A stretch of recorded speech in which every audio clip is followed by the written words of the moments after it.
আসসালামু আলাইকুম রহমতুল্লাহি ওয়া বারাকাতুহু। কাছে এবং দূরে এবং দেশ প্রবাস থেকে যেখান থেকে দেখছেন সকলকেই আজকের সাপ্তাহিক জীবন চলার পথে জানা অজানা বিষয় শরিয়া ভিত্তিক প্রশ্নগুলো নিয়েই থাকছি আপনাদের সাথে। যারা আমাদেরকে দেখছেন অবশ্যই আমাদেরকে জানাবেন আমাদের আওয়াজ আপনারা শুনতে পাচ্ছেন কিনা। আল্লাহ তাআলার অশেষ মেহেরবানি আমরা দীর্ঘ একটা সময় প্রশ্নোত্তর পর্ব লাইভ নিয়ে আপনাদের সাথে ছিলাম না, থাকতে পারি নাই। আমরা জানি নোয়াখালী ফেনী যে দুর্যোগ মুহূর্ত ছিল সেটার পাশে আমি এবং আমাদের টিম ছিল, যার কারণে আমরা দীর্ঘ একটি সময় আপনাদের যেই প্রশ্নগুলো ছিল সেই প্রশ্নগুলো নিয়ে লাইভ আসতে পারি নাই। ইনশাল্লাহ আমরা আবারও ধারাবাহিকভাবে আমাদের ধারাবাহিক যে প্রশ্ন উত্তর পর্ব সেটা আমরা অ্যাভেলেবেল করবো, ইনশাল্লাহ থাকবো। যে যেখান থেকে দেখছেন জানাবেন আমাদের আওয়াজ শোনা যাচ্ছে কিনা। আজকে আমরা যখন ফেসবুকের লাইভের বিষয়টি পোস্ট করেছি, প্রতিমধ্যে আমরা দেখেছি অনেকেই আমাদের কাছে বেশ কিছু বিষয় জানতে চেয়েছেন। আমরা আলহামদুলিল্লাহ সেগুলোকে মোতালার মধ্যে দিয়ে আপনাদের কাছে এখন উপস্থাপন করার চেষ্টা করবো ইনশাল্লাহ। যে যেখান থেকে দেখছেন আমাদের সাউন্ডটা শোনা যাচ্ছে কিনা সেই বিষয়টি আমাদেরকে অবহিত করবেন। অবশ্যই ইসলাম এবং দ্বীনের প্রচারের স্বার্থে লাইভটি অবশ্যই শেয়ার করবেন। আমরা মূল কথা লম্বা না করেই মূল আলোচনা অর্থাৎ প্রশ্ন উত্তর পর্বের দিকে যাচ্ছি। আমাদেরকে আজকে লাইভ পূর্বের যে পোস্ট থেকে মামুনুর রশিদ ভাই যে বিষয়টি জানতে চেয়েছেন, মামুনুর রশিদ সাইদ ভাই প্রথম প্রশ্ন তার ছিলেন, মুসাফির যদি মুকিম 4 রাকাত ওয়ালা নামাজের ইমামতি করতে গিয়ে 4 রাকাত ফুরিয়ে ফেলে তাহলে ওই নামাজের হুকুম কি? আমি লম্বা কথাটা ছোট আকারেই বলি। অর্থাৎ মামুনুর রশিদ সাইদ ভাই যে বিষয়টি জানতে চেয়েছেন সেটি হলো, কোনো মুসাফির ব্যক্তি মুকিমের ইমামতি করবে, অর্থাৎ স্বাভাবিক আমরা জানি মুসাফির যখন ইমামতি করবে 4 রাকাত নামাজের 2 রাকাত ইমামতি করবে, কিন্তু ওই মুসাফির ব্যক্তি মুকিমের 4 রাকাত নামাজের ইমামতি করতে গিয়ে মুসাফির নিজেই 4 রাকাত পড়িয়ে ফেলেছে, এক্ষেত্রে নামাজের হুকুমটা কি হবে, বা যারা পিছনে ছিল তাদের নামাজের হুকুম কি হবে? এটা খুবই গুরুত্বপূর্ণ একটি বিষয়। ফতোয়া হিন্দিয়ার মধ্যে এটি চমৎকার করে বিষয়টি এসেছে, বাদায়ুস সানায়ের মধ্যে এসেছে যে মুসাফির ব্যক্তি যদি কোনো মুকিমের নামাজ ইমামতি করে, আমরা মনে রাখবো মুসাফির 4 রাকাতের জায়গায় 2 রাকাতে ইমামতি করবে। এখন মুসাফির যদি ভুলে 4 রাকাত পড়িয়ে ফেলে তখন মুকিমের কি অবস্থা হবে? আমরা এই মাসালাটি খুব ভালো করে জানি বা বুঝি। সেটি হলো, মুসাফির ব্যক্তি যদি নামাজ পড়ায় তখন তার জন্য 2 রাকাত ফরজ, আর 2 রাকাত ফরজের পরে যদি আরো 2 রাকাত পড়ানো হয় তখন সেটা হলো নফল। আর স্বাভাবিক আমরা এটাও জানি, যারা ওলামায়ে কেরাম রয়েছে বিজ্ঞ রয়েছে, আমরা জানি যে নফল ইমামতি করার পিছনে ফরজের ইক্তেদা সহি হবে না। যদি মুসাফির ব্যক্তি 2 রাকাত নামাজ পড়ে সালাম ফিরিয়ে ফেলতেন তাহলে অবশ্যই মুকিমের নামাজটা সহি হতো। যেহেতু মুসাফির উনি 4 রাকাতে পড়ে ফেলেছেন, এই জন্য পিছনে যারা ছিলেন তারা নামাজটা আবার ধরাতে হবে, এটা তার নফল হিসাবে সাব্যস্ত হবে। কিন্তু যিনি মুসাফির ছিলেন তিনি যদি 2 রাকাতের পরে অনিচ্ছাকৃত দাঁড়িয়ে যায় তখন ওই 4 রাকাতের সময় তিনি সাহু সিজদা দিয়ে নামাজ পড়লে তার নামাজটা আদায় হয়ে যাবে। তবে যারা পিছনে ছিল তারা সাহু সিজদা দিলেও তাদের নামাজ আদায় হবে না, ওনারা আবার দ্বিতীয়বার নামাজটা পড়তে হবে। আল্লাহ তাআলা আমাদেরকে বিষয়টি বোঝার সেই তৌফিক দান করুন। এম শাহাদাত হুসাইন আইডি থেকে ভাই জানতে চেয়েছেন, সাহু সিজদা ওয়াজিব হওয়ার পরেও সাহু সিজদা না দিলে করণীয় কি? অর্থাৎ ধরুন সাহু সিজদা যেই ভুলের কারণে, যেই সমস্যার কারণে আমরা জানি ওয়াজিব হয়ে থাকে, এমন কোনো ভুল হয়ে গিয়েছে, সাহু সিজদা ওয়াজিব হয়ে গিয়েছে, এখন এই ক্ষেত্রে সাহু সিজদা দেয় নাই, করণীয়টা কি হবে? অত্যন্ত গুরুত্বপূর্ণ একটি বিষয়। যেমন রুকুর 2টা হয়ে গিয়েছে, এখন সাহু সিজদা ওয়াজিব হয়ে গেছে, সাহু সিজদা দিতে পারে নাই। এখন কয়েকটি সূরত হতে পারে। একটি সূরত হলো সে 2 রেখে সালাম ফিরিয়ে ফেলেছে, সালাম ফিরানোর পরে হঠাৎ মাথায় আসছে আমার উপরে তো সাহু সিজদা ওয়াজিব ছিল, তখন সাথে সাথে সেই 2টা সিজদা দিতে পারবে। সিজদা দেওয়ার পরে আবার আত্তাহিয়াতু দুরূদ শরীফ দোয়া মাসুরা পড়ে তারপরে 2 থেকে সালাম ফিরাবে। এটা হলো প্রথম সূরত। আরেকটি সূরত হলো যে সাহু সিজদার সময় সেই সাহু সিজদা দেয় নাই, না দেওয়ার পরে কিছুক্ষণ সময় অতিবাহিত হয়েছে, অতিবাহিত হওয়ার পরে শুধু এখানে ক্ষান্ত হয় না, বরং সে কারোর সাথে কথা বলেছে অথবা তার সিনা ঘুরে গিয়েছে, কিছু খেয়ে ফেলেছে, তখন তার নামাজটা আবার পড়ে ফেলতে হবে। যে যেখান থেকে আমাদেরকে দেখছেন, আপনাদের গুরুত্বপূর্ণ যে প্রশ্নগুলো আছে সেই প্রশ্নগুলো আপনারা কমেন্ট বক্সে সংক্ষেপে লিখতে পারেন, এবং কে কোথায় থেকে দেখছেন সে বিষয়গুলো লিখবেন, এবং আমাদের সাউন্ড ক্লিয়ার হচ্ছে কিনা আমাদেরকে কেউ একজন জানান যে আমাদের সাউন্ড ক্লিয়ার হচ্ছে কিনা। আলহামদুলিল্লাহ অনেকে দেখছেন, সাউন্ডটা ক্লিয়ার হচ্ছে কিনা এই বিষয়টি একটু অবহিত করবেন। অর্থাৎ এম শাহাদ হোসেন ভাই যে বিষয়টি জানতে চাচ্ছেন, সাহু সিজদা ওয়াজিব হওয়ার পরে যদি ভুলে সাহু সিজদা ছুটে যায় তখন করণীয় কি? তখন 1 নম্বর করণীয় হলো সাথে সাথে যদি মনে পড়ে 2টা সাহু সিজদা দিয়ে এরপরে আবার আত্তাহিয়াতু দরুদ শরীফ দোয়া মাসুরা পড়ে নামাজটা শেষ করবে। দ্বিতীয় সুরত হলো যদি দুই দিকে সালাম ফিরানোর পরে নামাজ ভঙ্গের অন্য কোনো কারণ তার সাথে সংগঠিত হয়ে গিয়েছে, তাহলে তাকে উভয় দিকে সালাম ফিরানোর শেষ তার এই নামাজটা আর হবে না, বরং এই ওয়াজিব যেহেতু ছুটে গিয়েছে তাকে নামাজ আবার আদায় করে দিতে হবে। এমডি ফারুক হোসেন ভাই জানতে চেয়েছেন লম্বা ছোট একটি কথা আমি আপনাদেরকে বলছি, যে উনি বলছেন যে আমি একজন প্রবাসী, আমার বন্ধু একটা কোম্পানিতে জব করে, কোম্পানির গাড়ি তার কাছে থাকে, সেই কোম্পানির ম্যানেজার বা যারা আছে ওনাদেরকে আনা নেওয়া করে, গাড়িটা তার কাছে থাকে, এই গাড়িটা ওই লোক ব্যবহার করা জায়েজ হবে কিনা। সাথে সাথে আরেকটি বিষয় যে আমার বন্ধু যখন চালায় আমি তার সাথে উঠি, এটা জায়েজ হবে কিনা। এটা খুবই গুরুত্বপূর্ণ বিষয়। অর্থাৎ বন্ধু এক কোম্পানিতে জব করে, কোম্পানির গাড়ি তার কাছে থাকে, এই গাড়িটা বন্ধুর জন্য ব্যবহার জায়েজ হবে কিনা, এটি দুইটি বিষয় আমাদেরকে বুঝতে হবে। প্রথম বিষয় হলো কোম্পানির যে গাড়িটা আছে এটা কি তার জন্য চুক্তি কত মানে এমন হয়েছে কিনা যে আমি চলা ব্যতীত তুমি যখন চালাবে ইচ্ছা করলে চালাতে পারবে। যদি এমন কোনো শর্ত থাকে যে আমাদের অফিসিয়াল কাজের পরে তুমি ইচ্ছা করলে ব্যবহার করতে পারবে, এমন হলে ব্যবহার করা যাবে। আর যদি এমন থাকে যে আমাদের অফিসিয়াল কাজে এই গাড়িটা ব্যবহার হবে, অন্য কোনো কাজে ব্যবহার মানে যদি এইভাবে শর্ত থাকে তাহলে নিজ ব্যক্তিগতভাবে এটা ব্যবহার করা যাবে না। যদি ব্যবহার করতে হয় অবশ্যই কোম্পানি থেকে অনুমতি নিতে হবে। ফারুক হোসেন ভাই যে বিষয়ে আরেকটি জানতে চেয়েছেন যে আমার ওই গাড়িতে ওঠা জায়েজ হবে কিনা। যদি কোম্পানি থেকে অনুমোদিত হয় যে কোম্পানির বাহিরেও গাড়িটা চালাতে পারবে, তখন সে যেহেতু চালাচ্ছে তখন আপনার উঠাটা বৈধ হবে। আর যদি কোম্পানির অনুমতি না থাকে, তার যেহেতু চালানো বৈধ নয়, আপনার উঠাটাও ঠিক না, আপনি উঠতে গেলে এগুলো যাচাই বাছাই করে উঠবেন ইনশাআল্লাহ। এরপরে এমডি আবু সাইদ ভাই জানতে চেয়েছেন ঘুমের আদব কি, ঘুম থেকে উঠার পরে আমল কি। অত্যন্ত চমৎকার ও গুরুত্বপূর্ণ একটি বিষয়, ঘুমের আদব কি। সর্বপ্রথম আমরা ঘুমানোর সময় রাসূল কারীম সাল্লাল্লাহু আলাইহি ওয়াসাল্লাম মুসলিম শরীফের হাদিসের মধ্যে আসছে যখন ঘুমাতে যাবে তখন যেন নামাজ পড়তে গেলে আমরা যেভাবে ওযু করি যেন সেভাবে ওযু করি। এই জন্য প্রথম সুন্নাহ বা ওযু যখন ঘুমাতে যাব তখন আমরা প্রাথমিক কাজ হবে ওযু করা। দ্বিতীয় বিষয় আমরা ডান কাত হয়ে শুইব। ডান কাত শোয়ার পরে রাসূল কারীম সাল্লাল্লাহু আলাইহি ওয়াসাল্লামের দীর্ঘ একটি হাদিস রয়েছে, মুসলিম শরীফে রয়েছে। আল্লাহ রাসূল সাল্লাল্লাহু আলাইহি ওয়াসাল্লাম ফাতিমা রাদিয়াল্লাহু তাআলা আনহাকে যে বিষয়গুলো বলেছেন যে ঘুমানোর সময় সুবহানাল্লাহ 33 বার, আলহামদুলিল্লাহ 33 বার, আল্লাহু আকবার 34 বার এটা পড়া। একটি দীর্ঘ একটি ঘটনা রয়েছে রাসূল কারীম সাল্লাল্লাহু আলাইহি ওয়াসাল্লামের নিকট ফাতিমা রাদিয়াল্লাহু তাআলা আনহা বাদী চেয়েছেন, খাদেমা চেয়েছেন, কিন্তু আল্লাহ রাসূল বলেছেন খাদেমের চাইতে আমি আর উত্তম কিছু তোমাকে বলে দিব। ফাতিমা রাদিয়াল্লাহু তাআলা বলে দেন, অবশ্যই সেটা মেনে নিব। তখন রাসূল কারীম সাল্লাল্লাহু আলাইহি ওয়াসাল্লাম বলেছেন ঘুমানোর সময় সবচাইতে উত্তম ইবাদত, সবচেয়ে খাদেমের চাইতে উত্তম ইবাদত হলো আল্লাহু আকবার 34 বার, সুবহানাল্লাহ 33 বার, আলহামদুলিল্লাহ 33 বার পড়ে ঘুমানো। এজন্য আমরা সকলেই ঘুমানোর ক্ষেত্রে সুবহানাল্লাহ 33 বার, আলহামদুলিল্লাহ 33 বার, আল্লাহু আকবার 34 বার পড়ার চেষ্টা করব। এরপর আমরা আল্লাহুম্মা বিসমিকা আমুতু ওয়া আহইয়া এটি পড়ে শুতে পারি ইনশাআল্লাহ। ঘুমানোর পরে আমরা কি করতে পারি? সর্বপ্রথম ঘুমানোর পরে আমরা এই দোয়াটি পড়তে পারি আলহামদুলিল্লাহিল্লাযী আহইয়ানা বা'দা মা আমাতানা ওয়া ইলাইহিন নুশুর। ঘুমানোর পর আমাদের সর্বপ্রথম কাজ হবে নামাজ পড়া, সালাত আদায় করা।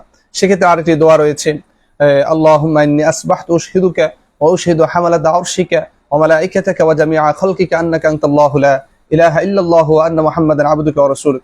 রাসূল কারীম সাল্লাল্লাহু আলাইহি ওয়াসাল্লাম সকালবেলা ঘুম থেকে উঠে এই দোয়াটি 4 বার করে পড়তেন। হাদিসের মধ্যে আসছে যে ব্যক্তি এই দোয়াটি একবার পড়বে তার থেকে আল্লাহ তাআলা জাহান্নামের একটি অংশ মাফ করে দিবেন, অর্থাৎ 1/4 থেকে মাফ হয়ে যাবে। 4 বার পড়বে তাকে পরিপূর্ণ জাহান্নাম থেকে আল্লাহ তাআলা ক্ষমা করে দিবেন।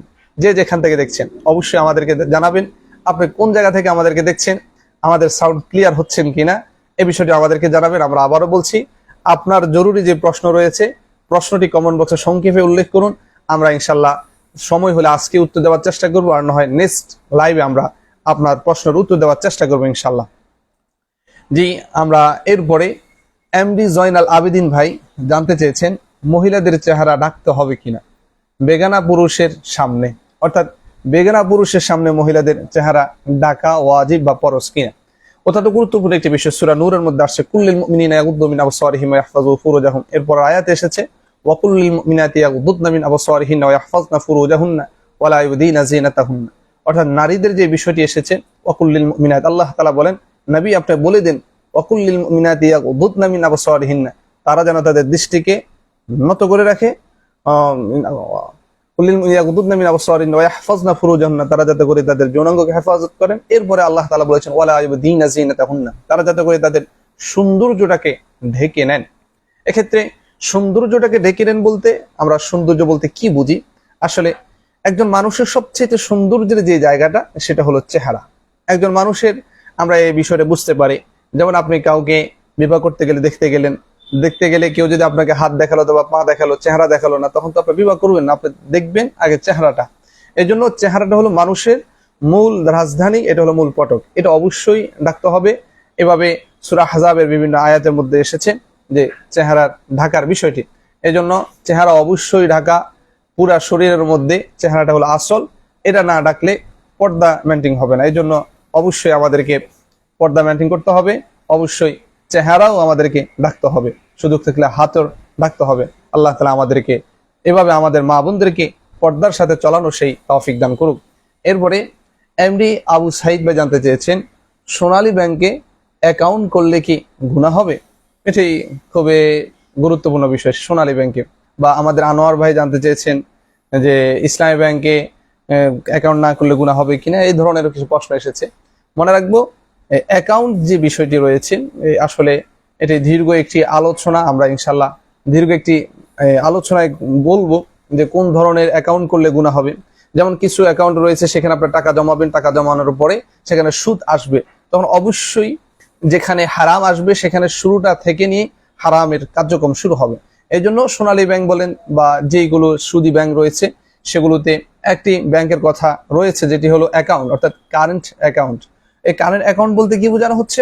কারেন্ট অ্যাকাউন্ট বলতে আপনি এখানে টাকা রাখবেন, আপনার লাভ্যাংশ আসবে না, বরং তারা বলবে আপনার টাকা তারা অন্য জায়গায় খাটাবে না, আপনি এই টাকা রাখার উপরে একটা অ্যামাউন্ট মানে তারা পাহারা দিচ্ছে, এই জন্য টাকা দিতে হবে, এটা কিন্তু সুদ হবে না। অর্থাৎ কারেন্ট অ্যাকাউন্টটা করতে পারে, বাকি অন্য অ্যাকাউন্ট করার ক্ষেত্রে ফুকাহাদের বিভিন্ন মতামত রয়েছে। আপনার কারেন্ট অ্যাকাউন্টে যদি টাকা রাখেন সেটা সুদেরও আওতাভুক্ত হবে না। মার্শাল্লাহ অনেকে দেখছেন, আমরা দেখছি, এই জন্য আমরা বলবো কোথায় থেকে দেখছেন ইনশাল্লাহ বিষয়টি জানাবেন, কমেন্ট করবেন যে আমাদের সাউন্ড ক্লিয়ার হচ্ছে কিনা। এর সাথে সাথে আমরা বলবো অবশ্যই আমাদের লাইভটি শেয়ার করবেন দ্বীন ও ইসলামের প্রচারের স্বার্থে। আপনার শেয়ারের কারণে একজন মানুষ যদি একটি নিত্য নতুন মাসালা জানতে পারেন, ইনশাআল্লাহ হাদিসের মধ্যে একটা মাসআলা জানা মানে 1000 নফল নামাজের চাইতে উত্তম বেশি সওয়াব, সুবহানাল্লাহ। এই জন্য সকলেই যারা দেখছেন আমাদের লাইভটি শেয়ার করবেন, অন্যদেরকে তাদের যে গুরুত্বপূর্ণ প্রশ্নগুলো আছে সেই প্রশ্নগুলো করে দেওয়ার, প্রশ্নগুলো কমেন্ট বক্সে লেখার সুযোগ করে দিবেন। যারা দেখছেন আপনাদের গুরুত্বপূর্ণ প্রশ্নগুলো সংক্ষেপে উল্লেখ করবেন কমেন্ট বক্সে। এরপরে ভাই রেদওয়ান জানতে চেয়েছেন নামাজে আঙ্গুল পোটালে নামাজ হবে কিনা। অর্থাৎ আমরা নামাজে দাঁড়ালে এভাবে আঙ্গুল পোটাই, অথবা এভাবে আরেকজন আমাকে বলছেন যে হুজুর আমাদের পাশের মুসল্লি দেখা যায় নামাজের রুকু দেওয়ার সময় আঙ্গুল ভাঙ্গে বা সিজদা থেকে ওঠার সময় আঙ্গুল পোঠায়, এইভাবে করলে আসলে নামাজ হবে কিনা। এটি খুবই গুরুত্বপূর্ণ একটি বিষয়। আমরা জানি নামাজ সালাত খুশুখুজুর সাথে আমাদেরকে আদায় করতে হবে। যখন নামাজের বাহ্যিক এমন কোনো কাজ চলে আসবে তখন কিন্তু খুশুখুজুর সমস্যাটা হয়। এই জন্য সালাতের মধ্যে আঙ্গুল পোটানো এটি মাকরুহ, ফতোয়ার কিতাবগুলোর মধ্যে এসেছে এবং মুসান্নিফ ইবনে আবি শাইবার 7362 নম্বর একটি বর্ণনা রয়েছে যে হাদিসের মধ্যে আসে, বা নাখাই রাহমাহুল্লাহ, তারপরে এভাবে অনেক ইমাম ওনারা বলেছেন যে আমি ওখানে ইবারতটা পড়তে পারি যে আন্নাহা কারিহা আইয়ুফারকিআ আর-রাজুলু আসাবিআহু ওয়া হুয়া ফিস সালাতি। অর্থাৎ নামাজের ভিতরে আমরা যেটাকে নোয়াখালীর ভাষায় মোটকা ভাঙানো বলি বা আঙ্গুল পোটানো যেটাকে বলা হচ্ছে, নামাজের ভিতরে যদি আঙ্গুল পোটায় তাহলে অবশ্যই সেই নামাজটা মাকরুহ হবে। এই জন্য আমরা খুবই সচেতন থাকব নামাজের ভিতরে যাতে করে কোনোভাবেই আমাদের আঙ্গুল পোটানো না হয়। ভাই আব্দুস সাত্তার জানতে চেয়েছেন ইমাম সাহেব আল্লাহু আকবার বলে রুকুতে যাচ্ছে, এর আগেই মুসল্লিরা রুকুতে চলে যাচ্ছে, ইমাম সাহেব আল্লাহু আকবার বলে সিজদায় যাচ্ছে, এর আগে ইমাম সাহেব যাওয়ার আগে সিজদায় চলে যাচ্ছে, আসলে ওই ইমাম মুসল্লিদের নামাজ হচ্ছে কিনা। এটি খুব গুরুত্বপূর্ণ একটি বিষয়। এটা সকল মসজিদে হয়ে থাকে, প্রায় মসজিদে হয়ে থাকে। এখানে একটা বিষয় আমাদেরকে বুঝতে হবে, আমরা ইমামের যেহেতু অনুসরণ করেছি, ইমাম যেভাবে করবে সেভাবে আমাদেরকে করতে হবে। এখন বিষয়টা হলো যে বিষয়টি জানতে চাওয়া যে নামাজ ভেঙে যাবে কিনা বা নামাজ একেবারে শেষ হয়ে যাবে কিনা। এখানে একটি বিষয় ভালো করে বুঝতে হবে, ইমাম সাহেব রুকুতে যাচ্ছে, তো এক্ষেত্রে মুসল্লি এর আগে যদি রুকুতে চলে যায় তাহলে নামাজ ভেঙে যাবে না, নামাজটা তার মাকরুহের সাথে আদায় হবে। তবে তার সিজদা যাওয়া অবস্থায় কিন্তু ইমাম সাহেব সিজদায় চলে যেতে হবে। অর্থাৎ ইমাম সাহেব সিজদায় যাইতেছে, এর আগে সে সিজদায় চলে গিয়েছে, তখন তার সিজদা যাওয়া অবস্থায় ইমাম সাহেব কিন্তু সিজদা যেতে হবে। আর যদি ইমাম সাহেব সিজদা যাওয়ার আগে সে উঠে যায় বা এরকম কিছু হয়, তাহলে তার নামাজ হবে না। সারমর্ম কথা হলো, যদি নামাজটাকে আমাদের সুন্দর করতে হয়, ইমাম সাহেবের অনুসরণে আমাদেরকে করতে হবে। ইমাম সাহেবের নিয়ম হলো, ইমাম সাহেব রুকুতে যাওয়ার পর আমরা রুকুতে যাব, ইমাম সাহেব সেজদা যাওয়ার পর আমরা সেজদায় যাব, ইমাম সাহেব সালাম পিরানোর উপরে আমরা সালাম পিরাবো। আমাদের যেমন হিজবুত তাওহীদ ইমাম আর মুসল্লি আল্লাহু আকবার সবাই একসাথে করে, এরকম বিষয়টা নয়, বরং ইমাম সাহেবের অনুসারী হবে। অনুসারী কারা হয়? অর্থাৎ অনুসারী হলো যারা সামনে থাকে, পিছনে একদল থাকবে, এটা হলো অনুসারী। এজন্য ইমামের পিছনে আমরা যারা নামাজ পড়বো, এই বিষয়টি খুবই খেয়াল রাখবে ইনশাল্লাহ। এরপরে খুবই গুরুত্বপূর্ণ একটি বিষয়, চৌরাস্তা বাজার থেকে আমাদের ডাক্তার আরমান বাদশাহ ভাই জানতে চেয়েছেন যে নামাজের মধ্যে চুপে চুপে কেরাত পড়ার সময় অনেকেই কোনো ওয়াকফও না করে শুধু পড়তেই থাকে, নিঃশ্বাস আসা যাওয়া করছে কিন্তু পড়ার পরে পড়েই চলছে, এটার হুকুম কি? অর্থাৎ গুরুত্বপূর্ণ একটা বিষয়। কিন্তু আমরা যখন নিজে নিজে আপনার নামাজ পড়ি, তখন আমরা কেরাত পড়তে থাকি, শ্বাস কোথায় পড়বে, নিঃশ্বাস কোথায় পড়বে, ওয়াকফ কোথায় হবে, সেটা আমরা কোনো ধরনের খেয়াল করছি না। আসলে এই ধরনের যদি আমরা নামাজ পড়ি, তাহলে নামাজ হবে কিনা বিষয়টি আশা করছি বুঝতে পারছেন। আমরা যখন একাকী নামাজ পড়ি, চুপে চুপে কেরাত পড়ি, এক্ষেত্রে চুপে চুপে কেরাত পড়ার ক্ষেত্রে অবশ্যই আপনার ওয়াকফ কোথায় হচ্ছে এটি খেয়াল রাখতে হবে। ওয়াকফে লাজমে যদি সমস্যা হয়ে যায়, নামাজের ত্রুটি চলে আসবে। আপনি এই জন্য আমরা অবশ্যই যারা নামাজ পড়ি, এখানে আরেকটি বিষয় মাসালা, আরমান ভাই হয়তো বা আমাকে দেখছেন বা পর হলো দেখবেন, বা যারা আমাদেরকে দেখছেন, আমরা অনেকে নামাজ পড়লে এভাবে চুপ করে দাঁড়ায় থাকি। অর্থাৎ আমাদের নামাজের কেরাতটা আমরা মনে মনে অনুসরণ করছি, মনে মনে এটাকে স্মরণ করছি, এভাবে পড়লে হবে না। বরং আমার কেরাতটা আমার মুখের উচ্চারণ করতে হবে, কানে আওয়াজ আসতে হবে, তখনই আমাদের কেরাত পড়াটা হবে। এই কথা বলা হয় না কেরাত স্মরণ করা, বলা হয়েছে কেরাত উচ্চ আওয়াজে পড়া, কেরাত পড়া অর্থাৎ কেরাত স্মরণ করার কথা বলা হয় না। আমরা তো মুখ বন্ধ করে পড়ি, এটাকে পড়া বলা হয় না, এটাকে স্মরণ করা বলা হয়। এই জন্য আমরা যারা নামাজ পড়বো একাকী বা ইমাম সাহেব যারা রয়েছে, আমরা ইনশাল্লাহ পড়ি, আমরা মুখে উচ্চারণ করে কানে আওয়াজ শুনে পড়বো। বা যে বিষয়টি জানতে চেয়েছেন যে গতানুগতিক পড়া, ওয়াকফর না ঠিক রেখে না, অবশ্যই আমাদেরকে ওয়াকফর ঠিক রেখে রেখেই কেরাত পড়তে হবে। ভাই আরমান যে বিষয়টি জানতে চেয়েছেন, আশা করছি বিষয়টি বুঝেছেন। আর এল রোবেল ভাই একটি বিষয় জানতে চেয়েছেন, কোন সাহাবী এক ওয়াক্ত নামাজ না পড়লেও কি জান্নাতে যাবেন? এটি খুবই মারাত্মক একটি প্রশ্ন। কোন সাহাবী যদি এক ওয়াক্ত নামাজ না পড়ে, তাহলে জান্নাতে যাবে কিনা? সাহাবী তো আল্লাহ, এটা একটা লম্বা একটা ভিডিও আসা দরকার, এটা ইনশাল্লাহ কোন একটা সময় এ বিষয়ে লম্বা ছড়া আলোচনা হবে ইনশাল্লাহ। এরপরে শহীদুল্লাহ খান সুমন ভাই খুব মারাত্মক একটা প্রশ্ন করেছেন যে কোন ধরনের সমালোচনা করলে কোনো গুনাহ হয় না, অর্থাৎ সমালোচনা করব কিন্তু গুনাহ হবে না, এমন কোন সিস্টেম আছে কিনা একটু খুঁজে দিলে ভালো হবে। এটি সমালোচনা বলতে সমালোচনা আসলে গীবতের যে বিষয়টি আছে, যেমন একজন মানুষের উপর খুব জুলুম করে, এখন এটি যদি আমি সমাজে না জানাই বা তার ব্যাপারে এই বিষয়টা যদি আলোচনা না আনি, সে আরো বেশি জুলুম করবে। এই জন্য তখন আপনি তার সমালোচনা করতে পারেন, সে তার এখান থেকে যদি জুলুম থেকে বাঁচতে পারে। আমরা আবারও বলছি, কে কোত্থেকে দেখছেন অবশ্যই আমাদেরকে জানাবেন, সাথে সাথে আমরা বলবো, আমাদের লাইভটা শেয়ার করবেন, যাতে করে অন্যরা আমাদের এই প্রশ্নগুলো জেনে শুনে উপকৃত হতে পারে। এমনকি আপনাদের যদি মনে জেগে থাকা কোনো প্রশ্ন থাকে, চট করে প্রশ্নটি ইনশাল্লাহ লিখে ফেলতে পারুন, আমরা আপনাদেরও উত্তর দেওয়ার চেষ্টা করবো ইনশাল্লাহ। তো শহীদুল্লাহ খান সুমন ভাই যে বিষয়টি জানতে চেয়েছেন, সমালোচনা করা যাবে কিনা? সমালোচনা করা যাবে না, তবে কিছু বিষয় সমালোচনা না করলে সমাজে আরো বেশি বিশৃঙ্খলা তৈরি হবে। এমন যদি হয় কারো উপর জুলুম করছে, অত্যাচার করছে, তখন তার পিছনে সমালোচনা করা যেতে পারে, এতে কোনো সমস্যা নেই। এরপরে এমডি ওসমান গনি ভাই জানতে চেয়েছেন যে ইমামের পিছনে 4 রাকাত ওয়ালা নামাজের মধ্যে 1, 2, 3 রাকাত নামাজ পেয়েছি, কিন্তু ভুলে ইমামের সাথে দুদিকে সালাম ফিরিয়ে ফেলেছে, এখন করণীয় কি? এটি অত্যন্ত গুরুত্বপূর্ণ একটি বিষয়, আমাদের অনেকের হয়ে থাকে। অর্থাৎ 4 রাকাত ওয়ালা নামাজে ইমামের 1 রাকাত 2 রাকাত আমি পেয়েছি বা পাই নাই, ইমাম সাহেব সালাম ফিরিয়েছে, আমিও সাথে সাথে সালাম ফিরিয়ে ফেলেছি, এখন আমার করণীয় কি হবে?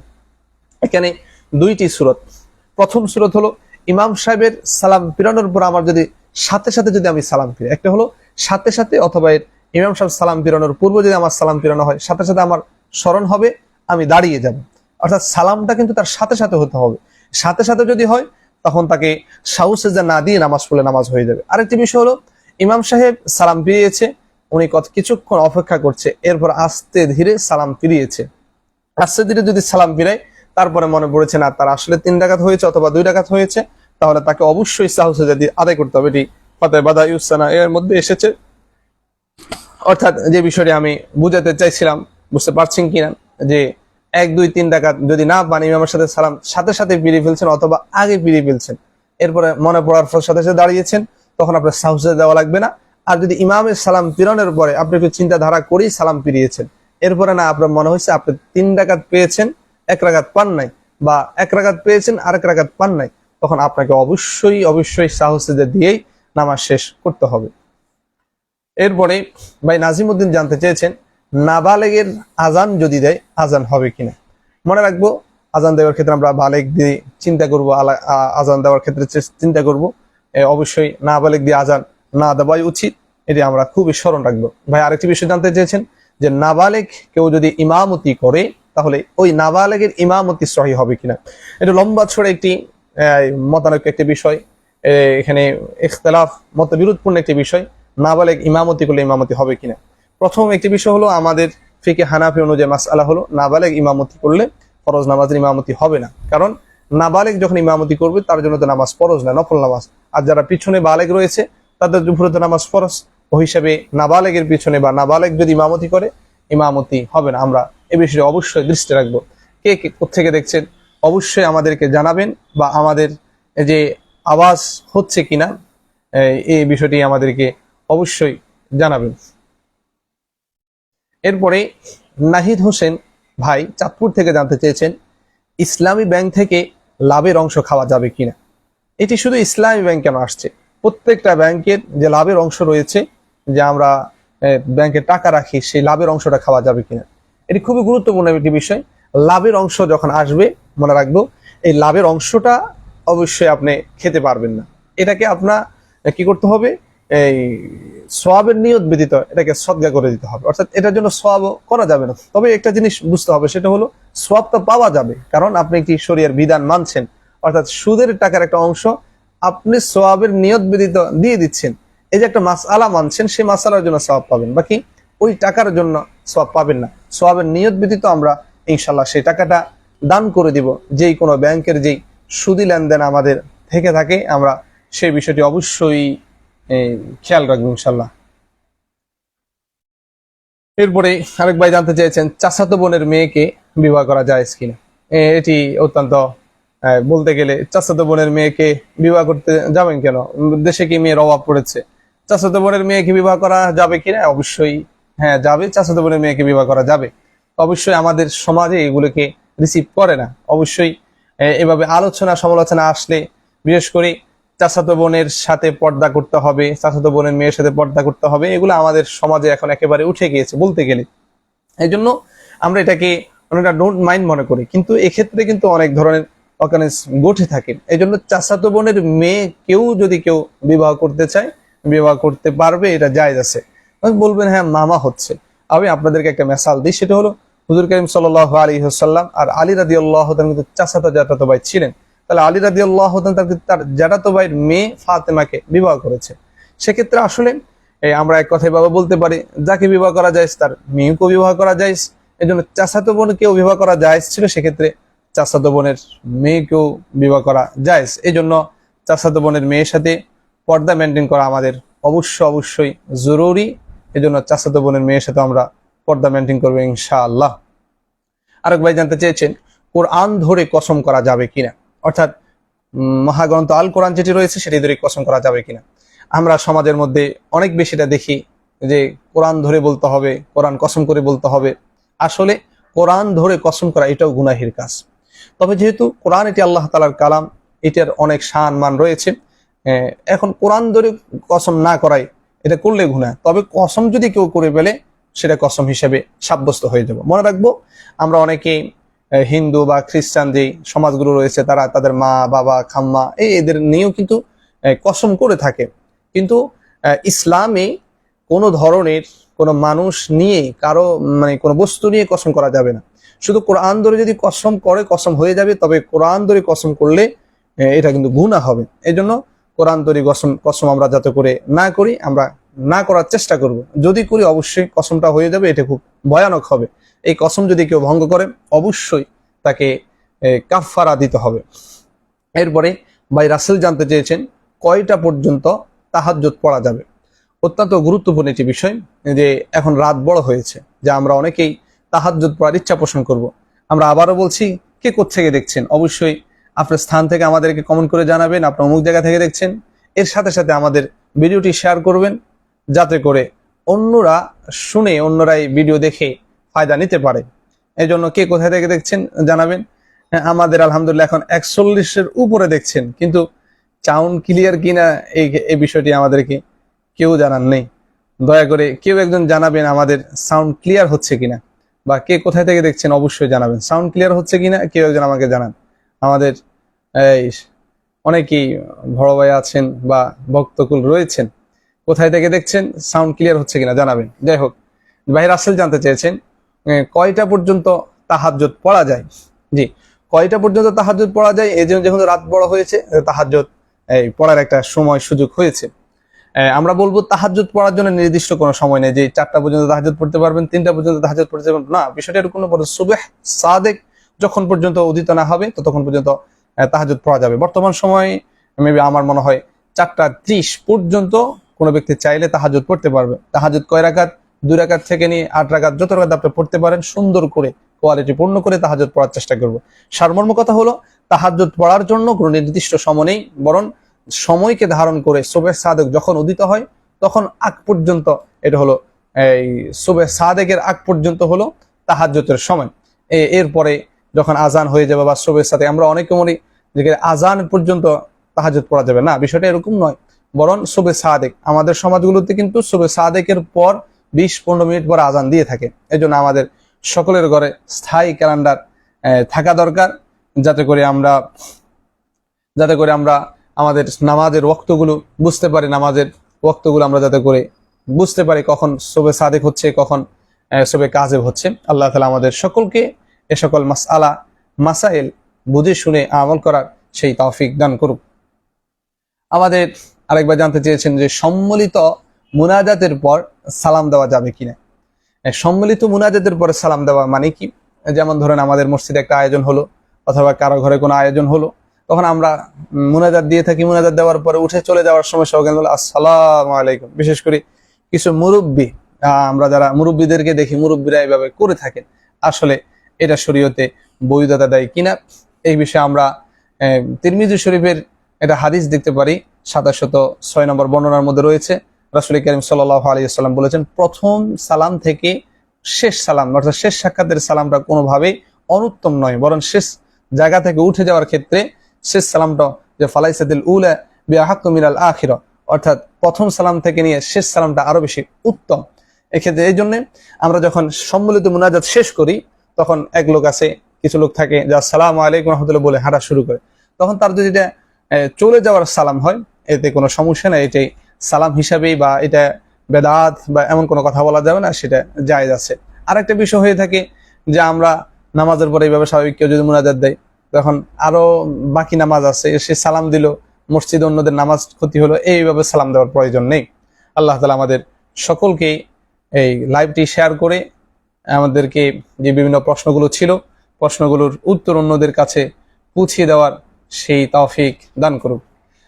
কে কোত্থেকে দেখছেন আমাদেরকে জানাবেন। আমাদের আজকে যেই প্রশ্ন উত্তরগুলো ছিল, আলহামদুলিল্লাহ আমরা প্রশ্ন উত্তরগুলো মোটামুটি শেষ করেছি আলহামদুলিল্লাহ।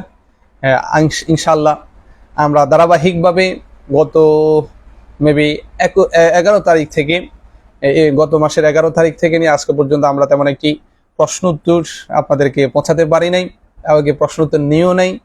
এখন আলহামদুলিল্লাহ আমরা এসেছি, প্রশ্ন উত্তরগুলো আবার প্রতি সপ্তাহে রবিবার অথবা বুধবার আমরা লাইভে আসব।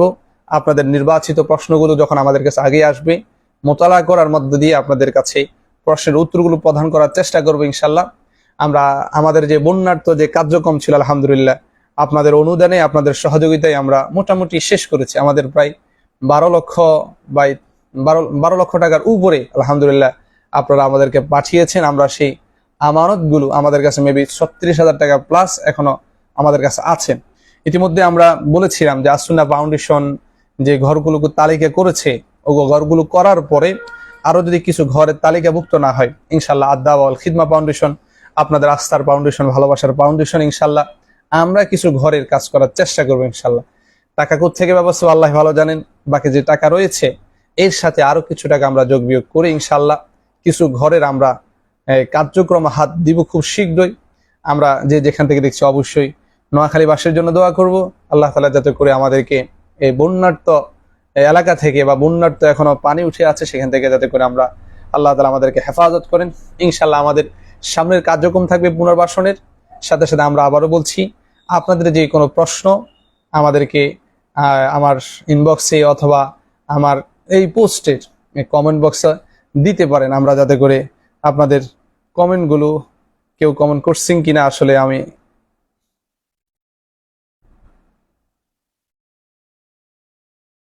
আল্লাহ তাআলা আমাদের সকলকে কবুল করুক। অবশ্যই সকলে ভিডিওটি শেয়ার করবেন যাতে করে আপনার শেয়ার উসিলা করে কিছু মানুষ নতুন কিছু দিক নির্দেশনা পায়। আমরা অনেক নতুন মাসআলা দিয়েছি, অনেক নতুন মাসআলা এখানে এসেছে, আমরা ইনশাল্লাহ সেই মাসআলাগুলো পৌঁছানোর চেষ্টা করবো ইনশাল্লাহ। এখানে শেষ করছি। আসসালামু আলাইকুম ওয়া রাহমাতুল্লাহি ওয়া বারাকাতুহু।